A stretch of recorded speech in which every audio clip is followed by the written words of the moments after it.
Hi guys, it's Miss Heidi here. I'm so excited that you are gonna be hanging out with me for a little bit while we read some really cool books for our circle time today.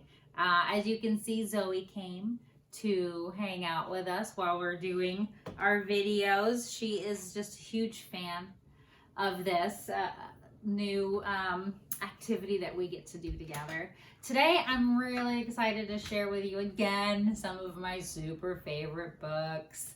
The first one that I'm going to read to you today is a cute book called Monsters versus Kittens. Now, I did read this once at school, so if you were at school with me when I read it, you're going to remember how adorable this book is. And then another book that is pretty popular and famous that I know a lot of you probably already know is Giraffes Can't Dance.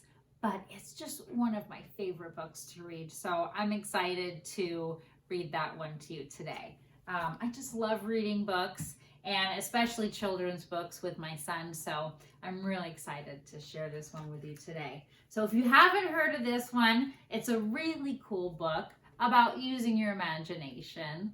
Monsters aren't real, but it's really fun to pretend.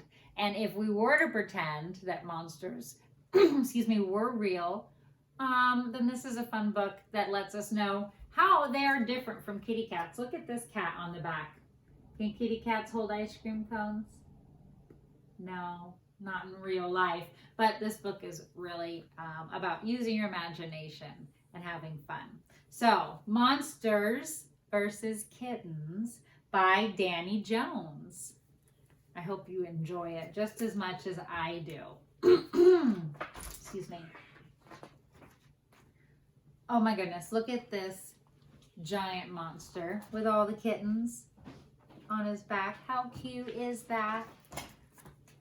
This is a monster, and this is a kitten. Monsters are big, and kittens are small. Kittens are clean, and monsters are messy. That is quite a messy monster. His sign up here says swamp sweet swamp instead of home sweet home. Monsters smell weird. Do you see this down over here? It says pfft. Oh no, I think he's making some smells out of his body. And kittens don't smell. Mostly, right? Usually they don't smell. If you have a kitten at home, you probably know that there's a litter box that doesn't smell the best. Kittens like to eat tuna fish, and monsters like to eat cheeseburgers. But look at his cheeseburger.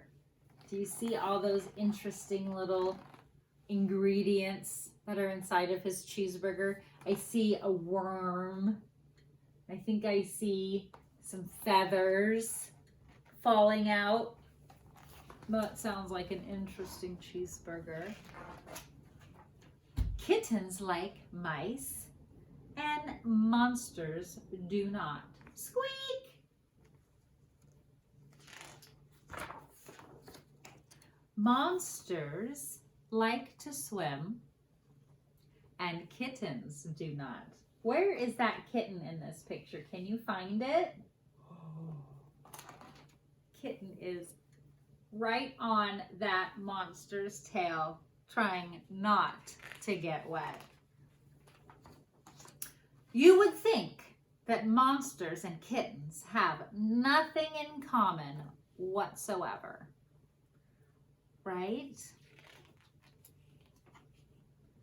Look at how tall that monster is.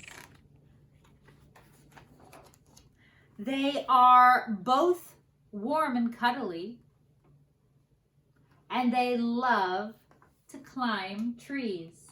Look at this monster. hanging upside down by his tail. Whoa. Kittens like to lie in the sun, and so do monsters. They have their sunglasses on to protect their eyes from the sunbeams. And they nap all day and play all night. That's true. My kitty Leia keeps us up sometimes all night. And they don't care what their friends look like.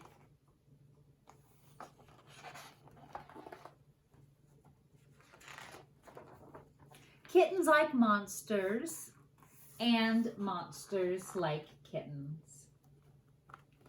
1, 2, 3 kittens, and 1, 2, 3 eyeballs, and 1, 2 horns on this monster. Oh, look at this. Look at this cheeseburger that the monster has. I see crab legs, and I think those are bird feet. Ugh, that is one interesting looking cheeseburger. And that's the end of that book. What did you think of that one? Did you like it? It's one of my favorites. All right, I'm going to read to you guys another really fun book of mine called Giraffes Can't Dance.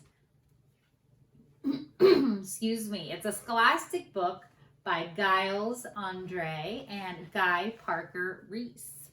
Now, I usually had a big book of this one, but I like the board book too because the pictures are just as cool. So actually, I might even scoot up. My chair is on wheels, so I can scoot up so I can help show you some of these pictures a little better. Oh, Zoe, it's okay. Lay down. Come on. You know, lay down. She's growling. She didn't like I moved her. Get comfortable. Do you have a puppy at home that likes to growl? Oh, yeah, get cozy. All right, so giraffes can't dance. Do you like to dance? I'm a big fan of dancing, so that's why I love this book. And it's a rhyming book. That's another reason why I love it so much. You can see here, there, Gerald lives in the safari. And all the animals in here are safari animals. Gerald was a tall giraffe whose neck was long and slim, but his knees were awfully crooked and his legs were rather thin. He was very good at standing still and munching shoots off trees. But when he tried to run around, he buckled at the knees. Now, every year in Africa, they hold a jungle dance where every single animal turns up to skip and prance. See, it says jungle dance right there. And all these animals are coming for the big dance. Let's see what animals we can see. Hippopotamus. We see zebras. What else do we see? Ooh, I see this corner here. I see some monkeys. Oh, do you hear Tofu coming? Oh, do you hear me talking about animals, huh? And this year, when the day arrived, poor Gerald felt so sad because when it came to dancing, he was really very bad. The warthogs started waltzing, and the rhinos rocked and rolled. The lions danced tango that was elegant and bold. Sometimes I get worried that I skip pages. So here's the lions dancing. The chimps all did a cha-cha with a very Latin feel, and 8 baboons then teamed up for a splendid Scottish reel. So they're all fun, different kinds of dances. Gerald swallowed bravely as he walked toward the floor. But the lions saw him coming, and they soon began to roar. "Ha! Hey, look at clumsy Gerald," the animals all sneered. "Giraffes can't dance, you silly fool. Oh, Gerald, you're so weird." Well, that's not very nice. Gerald simply froze up. He was rooted to the spot. "They're right," he thought. "I'm useless. Oh, I feel like such a clot." So he crept off from the dance floor and he started walking home. He'd never felt so sad before. So sad and so alone. You see Gerald so sad walking away as everyone else is dancing together. Then he found a little clearing and he looked up at the sky. "The moon can be so beautiful," he whispered with a sigh. Excuse me," coughed a cricket who'd seen Gerald earlier on. "But sometimes when you're different, you just need a different song." Right, Zoe? So, listen to the swaying grass and listen to the trees. To me, the sweetest music is those branches in the breeze. So imagine that the lovely moon is playing just for you. Everything makes music if you really want it to.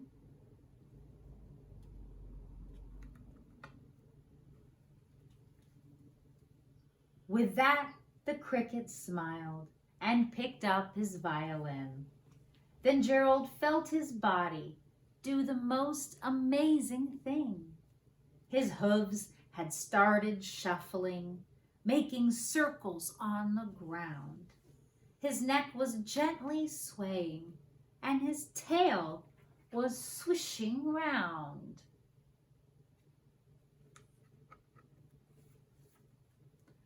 He threw his legs out sideways, and he swung them everywhere. Then he did a backward somersault and leapt up in the air.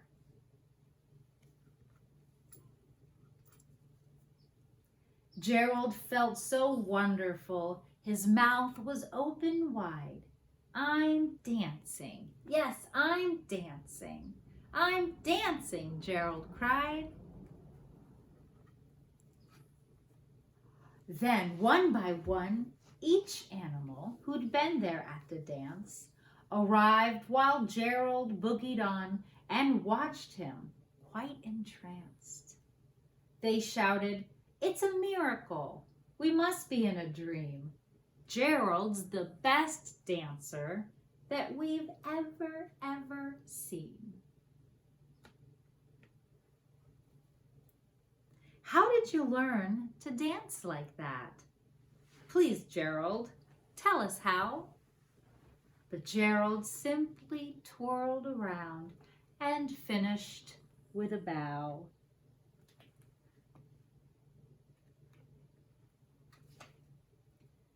Then he raised his head and looked up at the moon and stars above. "We all can dance," he said, "when we find music that we love." And look, they're all looking up at the sky. And there's all these bugs around for the ride. Isn't that a fun story about everybody being able to dance and have fun, right? I love this book. Well, thank you guys for coming and reading some stories with me and listening to some of my favorite stories. I can't wait to share more with you next time. For now, I miss you. I was going to give the puppies a little treat real quick before I say goodbye. Let's see if they get excited when I say treat. Oh, No. Maybe they don't want a treat. Oh, Zoe, did you want a treat? We'll give you a little teeny treat before we say goodbye to our friends. Can you sit? That's a good boy, sitting in your bed. Let me get a little piece of a treat for him. Okay, can you give me, oh, Zoe, can you give me a high five? Yes, that's a good boy. Good job. How about you, Zoe? You're sitting? Good job. All right, guys. Well, I will see you next time for Circle Time. I can't wait. Remember to take care of each other and go wash your hands. Bye, guys.